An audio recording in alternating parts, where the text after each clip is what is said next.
Assalamualaikum warahmatullahi wabarakatuh. Halo semuanya. Pernah gak sih otak kalian jalan terus tetapi badan kalian cuma diam? Kita hidup di zaman yang serba cepat. Semuanya serba instan, serba harus sekarang, serba kalau nggak produktif, yaitu salah.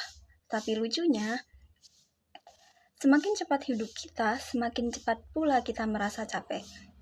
Bahkan, manusia modern hari ini tidak bisa diam 30 detik tanpa mengecek HP mereka. Bukan karena ada notifikasi penting, tetapi karena otaknya panik kalau dikasih sunyi sedikit saja. Daniel Kahneman, seorang psikolog, menyebut hal ini sebagai cognitive overload, keadaan di mana otak kita kebanyakan input sampai-sampai dia tidak bisa membedakan mana yang beneran penting, mana yang cuma suara berisik.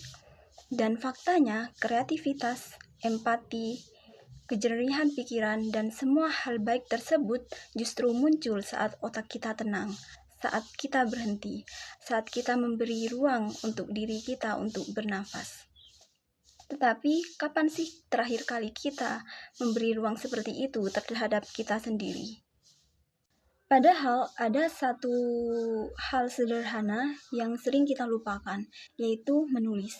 Bukan menulis indah, bukan menulis estetik, bukan menulis yang harus rapi, bukan pula tulisan yang harus bagus, tetapi menulis yang mengizinkan otak kita untuk berjalan pelan, menulis yang mengizinkan kita untuk melihat semua emosi yang ada di dalam diri kita tanpa distraksi, tanpa harus terlihat keren, dan juga tanpa harus benar. Inilah yang disebut expressive writing, konsep yang ditemukan oleh psikolog James Pennebaker. Expressive writing adalah seni menulis apapun yang ada di kepala kita tanpa sensor, tanpa pikir panjang. Dan karena itulah dia bekerja. Otak kita akhirnya dikasih ruang untuk membereskan kabel-kabelnya kusut yang ada di dalamnya.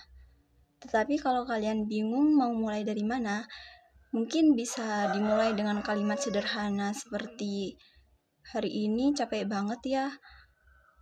Aku kayaknya kewalahan deh." Udah dari situ, biasanya tangan dan otak kita bakalan bekerja sendiri untuk meneruskan kalimat. Ekspresif itu sederhana tetapi memiliki efek yang nyata. Bahkan, penelitian menunjukkan bahwa expressive writing bisa menurunkan rasa cemas, meningkatkan kejernihan pikiran, dan juga membantu kita memproses hal-hal yang selama ini kita pendam di dalam. Seperti penelitian yang dilakukan di Makassar oleh Nurul Izzah dan timnya, yang menunjukkan bahwa mahasiswa yang secara rutin melakukan expressive writing mengalami penurunan kecemasan akademik secara signifikan. Jadi ini tidak hanya teori, tetapi benar-benar terbukti bekerja. Dan mungkin di dunia yang serba cepat ini, yang kita perlukan bukan selalu bergerak lebih cepat, tetapi berani pelan.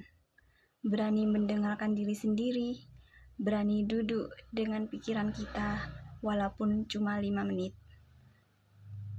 Dan 1 halaman saja sudah cukup untuk memulainya.